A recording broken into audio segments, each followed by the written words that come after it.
നയപ്രഖ്യാപന പ്രസംഗ വിവാദത്തിൽ സ്പീക്കറുമായി പോരിനുറച്ച ഗവർണർ. മുഖ്യമന്ത്രി പ്രസംഗിച്ച ദൃശ്യം ആവശ്യപ്പെട്ട് ലോക്ഭവൻ സ്പീക്കർക്ക് നൽകിയ കത്ത് മാധ്യമങ്ങൾ പ്രസിദ്ധീകരിച്ചുവെന്ന ആരോപണം തള്ളി.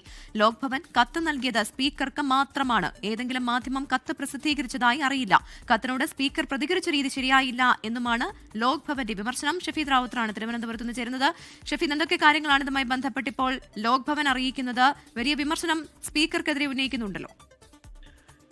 നയപ്രഖ്യാപന പ്രസംഗ വിവാദത്തിൽ സർക്കാരും ഗവർണറും പുതിയ പോർമുഖം തുറന്നതാണ്. പക്ഷേ ഇപ്പോൾ കുറച്ചുകൂടി നിലപാട് കടുപ്പിക്കുകയാണ് ഗവർണർ എന്നുള്ളതാണ് ലോക്ഭവന്റെ വാർത്താക്കുറിപ്പിൽ നിന്ന് നമുക്ക് മനസ്സിലാക്കാൻ കഴിയുന്ന കാര്യം. കഴിഞ്ഞ ദിവസമാണ് സ്പീക്കർ എൻ ഷംസീർ വിളിച്ച വാർത്താ സമ്മേളനത്തിൽ ഇതുമായി ബന്ധപ്പെട്ട് പരസ്യ പ്രസ്താവന നടത്തിയത്. നയപ്രഖ്യാപന പ്രസംഗത്തിന്റെ വീഡിയോ ദൃശ്യം അടക്കമുള്ള കാര്യങ്ങൾ ആവശ്യപ്പെട്ടുകൊണ്ട് ഗവർണർ, അതായത് ലോക്ഭവൻ സ്പീക്കറുടെ ഓഫീസിനോട് കത്ത് നൽകിയിരുന്നു.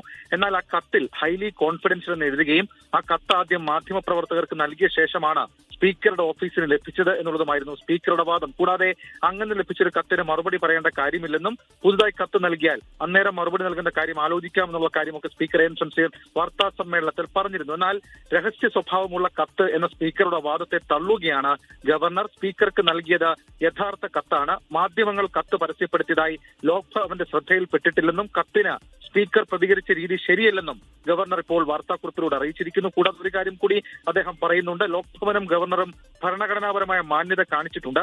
വസ്തുതകൾ പരിശോധിക്കാതെയുള്ള സ്പീക്കറുടെ പ്രതികരണം ശരിയല്ല, അത് തിരുത്തേണ്ട നിലപാടാണ് എന്നുള്ള കാര്യം കൂടി ഗവർണർ അറിയിച്ചിട്ടുണ്ട്. ഏതായാലും പുതിയ കത്ത് നൽകുമോ എന്നൊക്കെയുള്ള കാര്യങ്ങൾ ഇനിയും ആകാംക്ഷയുണ്ട്.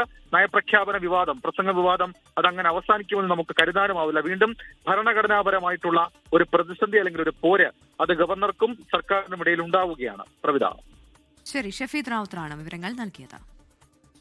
ലോകത്തെവിടെയായാലും ഏത് സമയത്തും 24 വാർത്തകളും ഓഗ്മെന്റഡ് റിയാലിറ്റി പാക്കേജുകളും എക്സ്പ്ലെയിനറുകളും വിശദമായി കാണാൻ ഞങ്ങളുടെ യൂട്യൂബ് ചാനൽ നിങ്ങൾക്ക് സബ്സ്ക്രൈബ് ചെയ്യാം.